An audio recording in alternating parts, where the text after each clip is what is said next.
सोडतो का?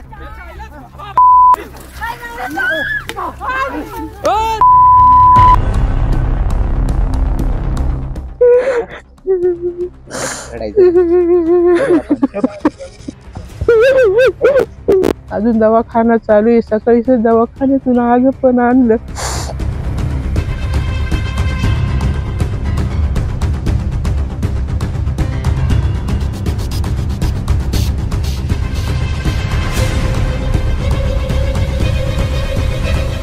निफाड तालुक्यातील वडाळी नजीक शिवारातील धक्कादायक घटना.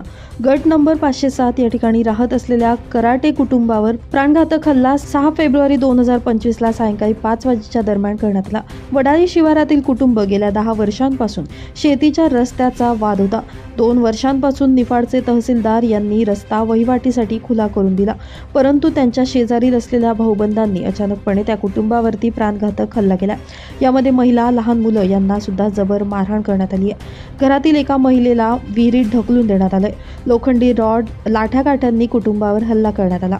घरातील सर्व सदस्य रक्ताच्या थारोळ्यात आणि बेशुद्ध पडलेले होते. पोलीस स्टेशनला जाल तर तुमचा खून करून टाकू असा दम देण्यात आला. सदर घटनेचा एक लहान मुलगी व्हिडिओ शूट करत असताना तिला देखील मारहाण करण्यात आली आणि त्यांचा एक मोबाईल देखील फोडण्यात आला. असं असताना पिंपळगावच्या पोलीस प्रशासनाकडे त्यांनी मदत मागितली, परंतु ते घरातील सदस्य जास्त मार लागल्यामुळे त्यांना सिव्हिल या ठिकाणी ॲडमिट करण्यात आलं होतं. ॲडमिट झाल्यानंतर काही दिवसांनी त्यांना बरं वाटलं. पिंपळगाव पोलीस स्टेशनला तक्रार करण्यासाठी ते गेले असता वडाळी नजीक या गावातील बीट हवालदार हे उडवडीची उत्तरं देत असल्याचा गंभीर आरोप कुटुंबियांनी केला असून पोलीस प्रशासन तुम्ही पहिले सिव्हिलचं सर्टिफिकेट आणा आणि सिव्हिलवाले सर्टिफिकेट देत नाहीत, ते म्हणतात पोलिसांना पाठवा. सदर परिवारांनी न्याय मागायचा तरी कुणाकडे?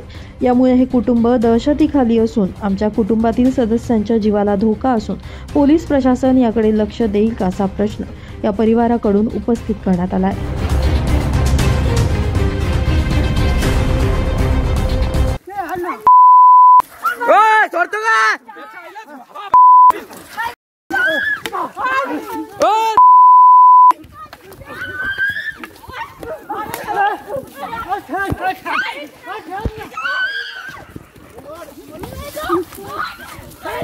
ओए कस का मारता तू?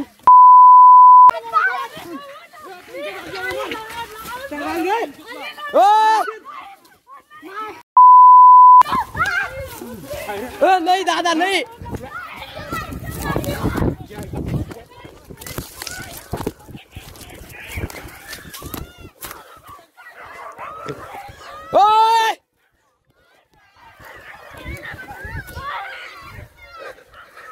ओ बाप्पा! ओ! ओ! अरे!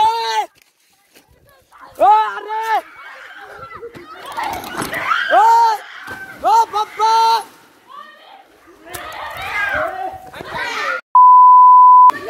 ओ वरती आहे. ओ थांबा! अरे थांबा ना!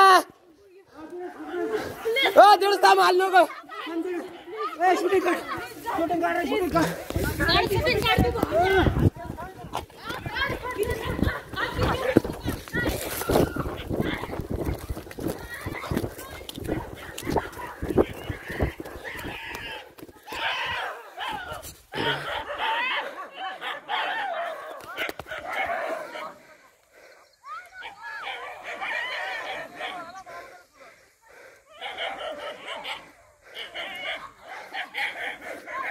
ओ बाप्पा!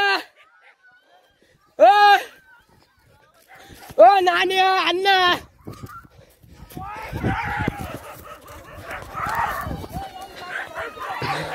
माझं नाव नंदा रामनाथ कराटे, राहणार वडळी, नाशिक जिल्हा, निफाड तालुका. 6 तारखेला या लोकांनी येऊन रस्त्यावरून माझ्या सहकुटुंबावर हल्ला केला. सगळ्याचा जीव घेणं हल्ला झाला. रक्ताचे वगळ वाहत होते. बेशुद्ध एक पडत होतं. तरी या लोकांनी मागं पाहिलं नाही. रस्त्याबद्दल त्रास झाल्यामुळं पोलिसांकडे गेलो. पिंपळगावला गेलो. तिकडे सरकारी दवाखान्यात टाकली. पोलीस स्टेशनला आलो. पोलीस स्टेशनला मग आधी नाशिकला न्या, मग कारवाई करू. तिथून मग शिबेरला नेलं. शिबेरला तिथं कारवाई केली. दुसऱ्या दिवशी मग निफाडला आणलं. पोलिसांना कळवलं तर पोलिसांनी कुठल्याही प्रकारचा काहीच त्याच्यात इंटरेस्ट घेतला नाही.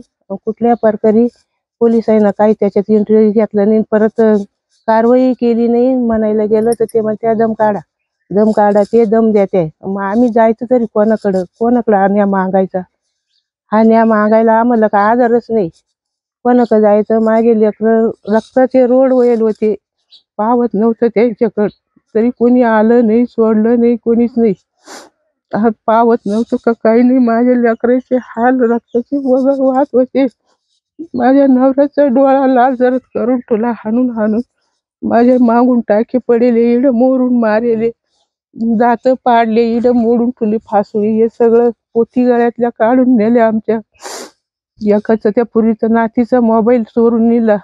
एक मुलाचा मोबाईल फोडून टाकला. माझ्या सुनेची पोत तोडून नेली. पोथीचा पत्ता नाही आमच्या गळ्यामध्ये तुल्या.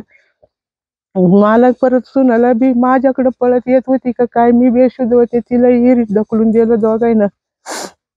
त्या समोरच्या चुलत भावानं त्याच्या सुनेनं ढकलून दिलं इरीत. डोक्यावर खाली गेली वर आली.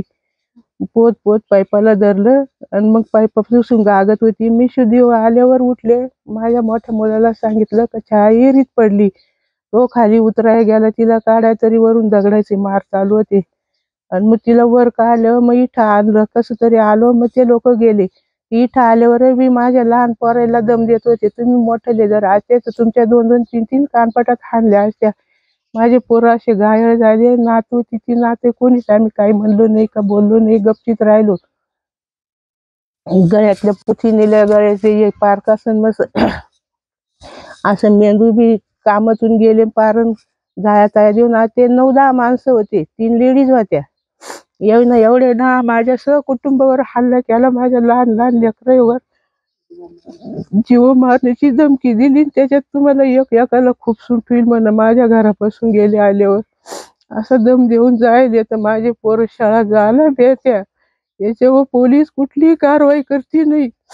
कुठलंही कोणी ऍक्शन घेतलं नाही याच्यावर. आजपर्यंत महिना झाला तर कोणीच नाही काही म्हणलं नाही, बोललं नाही. मग गेलं पोलीस स्टेशनला तर तिथे बी काय तर शर्ट रिपोर्ट आणा, मग तुमची कारवाई करू. महिना होऊन गेला. अजून मला बरं नाहीये.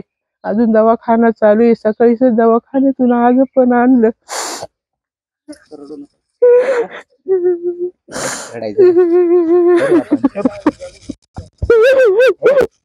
मी छाया केदू कराटे. मी वडाळी नजीक इथून बोलते. रस्त्याच्या वादावरून 10 वर्षापासून रस्त्याच्या वादावरून हे प्रकरण आजपर्यंत चालू होतं. आणि 2 वर्षानंतर ते आम्हाला तहसीलदारांनी रस्ता आम्हाला मंजूर करून काढून दिला. आणि त्यानंतर आमचे भाऊबंद शेजारचे त्यांनी ती आमच्यावर प्राणघातक हल्ला केला. आणि माझ्या सासू सासऱ्यांना आणि देराला मला सगळ्यांना विहिरीत म्हणजे मला विहिरीत ढकलून दिलं. मान दाबून विहिरीत ढकलून दिलं. आणि 6 तारखेला आमच्यावर हा प्राणघातक हल्ला केला त्यांनी संध्याकाळी 5 वाजता. काय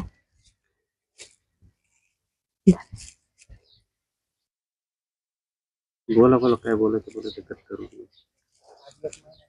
आज 1 महिना झाला तरी अजून पोलिसांनी काही आमची दखल घेतली नाही. आणि त्याच्यावर पूर्णपणे कारवाई झालीच पाहिजे. आणि ही माझ्या माणसांना एवढं वेदना सहन कराव्या लागल्या. आणि माझे लहान लेकरं ज्या टायमाला आम्हाला रस्ता नव्हता त्या टायमाला माझे लहान लेकरं असे गाळ तुडवत जायचे. आणि एवढ्या वादातून सुद्धा माझ्या सासूला ज्या वेळेस माझ्या भानगड झाली विहिरीवरती त्यावेळेस आम्ही नादात होतो. अचानक बाहेरून गुंड बोलून अचानक आमच्यावर प्राणघातक हल्ला केला. आणि माझ्या सासूच्या छातीत लाथा बुक्क्या हाणल्या आणि त्यांचे दात पाडले. त्यांच्या डोक्यात दगड आणि सासऱ्याच्या डोक्यात दगड, सगळ्यांच्या डोक्यात दगड, रॉड आणि काठ्यांनी हल्ला केला. आणि मला मान दाबून विहिरीत उलटं लोटलं. त्याच्यातून सुद्धा माझ्या नवऱ्याने एवढं रक्ताचे ओघळ माझ्या नवऱ्याच्या डोक्यावरून खाली माझ्या अंगावर सांडत होती तरी त्यांनी मला चराट्याने ओढून वर काढलं. माझी लहान लेकरं खूप दयाघायाळ करत होते. माफी मागत होते. दादा नको मारू माझ्या वडिलांना, नको माझ्या पप्पाला बाबांना नका मारू. तरी ते ऐकत नव्हते. वरून सांगायचे तुमच्या कानफडात हानील एक जर मध्ये कोणी आलं तर. त्यावरून माझी लहान लहान लेकरं बाजूला झाले. खूप छातीमध्ये बुक्क्या हाणल्या. माझ्या सासऱ्याला एवढे म्हातारे असून त्यांच्या डोक्यात हाणलं, घायाळ केलं त्यांना, माझ्या नवऱ्याला, देराला. बेशुद्ध, माझ्या सासू बेशुद्ध पडल्या होत्या खूप. आणि त्या मी धावत माझ्या सासूकडे जाताना त्या टायमाला मला असं उलटं लोटलं. मी पळत जाताना कारण ही सासूकडे जाईल म्हणून त्यांनी मला उलटं लोटलं विहिरीमध्ये आणि खाली. ब्युरो रिपोर्ट, नाशिक माझा न्यूज, नाशिक.